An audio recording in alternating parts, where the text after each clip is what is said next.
तब महाराज अपने भरोसेमंद सरदार बाजी प्रभु देशपांडे। स्वागत है आपका ऐतिहासिक कहानी पर। वीडियो को एंड तक जरूर देखना और वीडियो अच्छी लगे तो चैनल को सब्सक्राइब और वीडियो को लाइक शेयर कमेंट करना। साल 1660 मराठा साम्राज्य के संस्थापक छत्रपति शिवाजी महाराज ने अफजल खान को पराजित कर दक्षिण महाराष्ट्र में अपना दबदबा बढ़ाया था। लेकिन यह जीत एक नई चुनौती लेकर आई। बीजापुर सल्तनत ने अपने सबसे क्रूर सेनापतियों में से एक सिद्दी जौहर को एक विशाल सेना के साथ भेजा। उसका एक ही मकसद था, शिवाजी महाराज को पकड़ना, जिंदा या मुर्दा। जल्द ही सिद्दी जौहर ने महाराज को पन्हालगढ़ के किले में घेर लिया। ये घेराबंदी 4 महीने तक चली। मानसून की मूसलाधार बारिश ने हालात और भी बदतर कर दिए थे। किले के अंदर महाराज और उनके सैनिक फंसे हुए थे। राशन लगभग खत्म हो चुका था, सैनिक थक चुके थे और बाहर दुश्मन की ताकत हर दिन बढ़ रही थी। आत्मसमर्पण का मतलब था स्वराज के सपने का अंत। इसलिए सिर्फ एक ही रास्ता बचा था, एक साहसी और खतरनाक पलायन। शिवाजी महाराज ने रात के घने अंधेरे में पन्हालगढ़ से निकलने की एक दुस्साहसी योजना बनाई। योजना 2 हिस्सों में थी। पहले, शिवाजी महाराज जैसे दिखने वाले एक वीर सैनिक शिवाकाशित एक पालकी में बैठकर मुख्य द्वार से निकलेंगे ताकि दुश्मन का ध्यान भटक जाए। जब दुश्मन शिवाकाशित के पीछे भागेगा तब महाराज अपने भरोसेमंद सरदार बाजी प्रभु देशपांडे, उनके भाई फुलाजी और 600 चुनिंदा मावलों के साथ एक गुप्त और खतरनाक रास्ते से विशालगढ़ किले की ओर बढ़ेंगे जो मराठों के नियंत्रण में था। योजना के अनुसार अंधेरी तूफानी रात में महाराज और उनके मावले चुपचाप किले से बाहर निकल गए। बारिश की बूंदें और हवा का शोर उनके कदमों की आहट को छिपा रहे थे, लेकिन दुश्मन की आंखें चारों तरफ थीं। जल्द ही सिद्दी जौहर की सेना को भनक लग गई। तूरही का शोर गूंज उठा, मशालें जल उठी और हजारों सैनिक अंधेरे में दौड़ पड़े। पीछा शुरू हो चुका था। महाराज का दल कीचड़ और फिसलन भरे रास्तों से होते हुए गजापुर घाट की ओर बढ़ रहा था। हर पल दुश्मन करीब आ रहा था।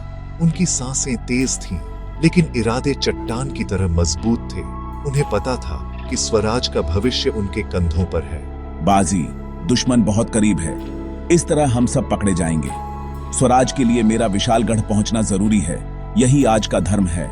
महाराज, आप चिंता न करें। जब तक बाजी प्रभु जिंदा है, दुश्मन की परछाई भी आप तक नहीं पहुंच सकती। जब तक मेरे शरीर में प्राण है, कोई भी आपका बाल भी बांका नहीं कर सकता। तभी उन्होंने एक संकरी घाटी देखी जिसे घोड़खिंड या गजापुर की खिंड कहते थे।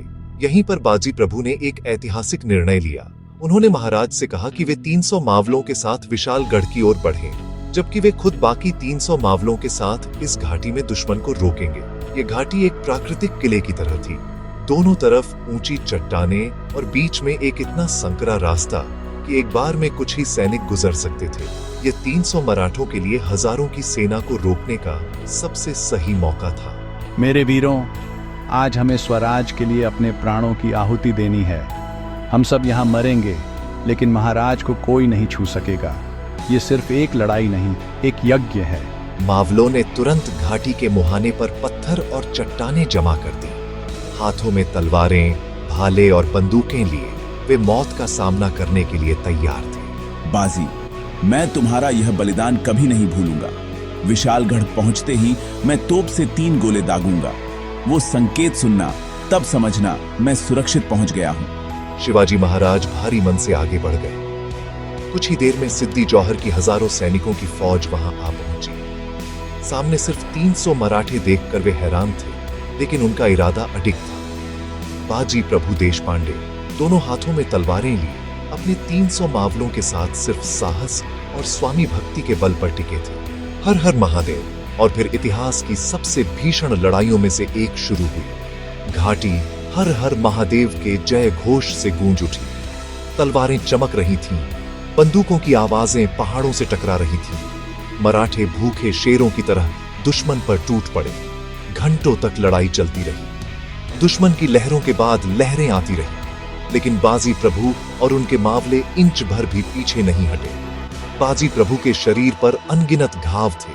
उनका भाई फुलाजी शहीद हो चुका था, मगर वे एक पर्वत की तरह डटे रहे। तभी दुश्मन की एक गोली बाजी प्रभु के सीने में आ लगी। खून की धारा बह निकली। लेकिन उन्होंने अपनी तलवारें नहीं छोड़ी। उनके कान सिर्फ एक ही आवाज का इंतजार कर रहे थे। लड़ो मेरे मावलो, लड़ते रहो। जब तक तोपों की आवाज नहीं आती, दुश्मन को एक कदम भी आगे बढ़ने मत देना। महाराज को विशालगढ़ पहुंचना ही चाहिए। अपने सरदार की यह ललकार सुनकर बचे हुए मावले दोगुनी ताकत और फ्यूरी से लड़े। उन्होंने अपने शरीर की दीवार बना दी और तभी उस खूनी संघर्ष के बीच दूर से 3 तोपों की गगनभेदी आवाज गूंजी। धड़ाम, धड़ाम, धड़ाम। यह संकेत था। महाराज सुरक्षित विशालगढ़ पहुंच चुके थे। महाराज सुरक्षित हैं? मेरा काम पूरा हुआ, अब मरना भी विजय है। यह कहते हुए उस वीर योद्धा ने संतोष की सांस ली और अपनी मातृभूमि के लिए प्राण त्याग दिए। आज से यह घोड़खिंड पावन खिंड के नाम से जानी जाएगी। यह भूमि पावन यानी पवित्र है, क्योंकि यहाँ मेरे बाजी प्रभु और 300 वीरों ने अपना रक्त बहाकर मराठा स्वराज को जीवित रखा है। जो अपनी मिट्टी और अपने राजा के लिए प्राण देता है, उसका नाम इतिहास में अमर हो जाता है। बाजी प्रभु देशपांडे और उनके 300 मावले हमेशा के लिए साहस, अटूट निष्ठा और सर्वोच्च बलिदान का प्रतीक बन गए। उनकी कहानी पीढ़ियों को प्रेरणा देती रहेगी। वीडियो अच्छी लगे तो चैनल को सब्सक्राइब और वीडियो को लाइक, शेयर, कमेंट करना।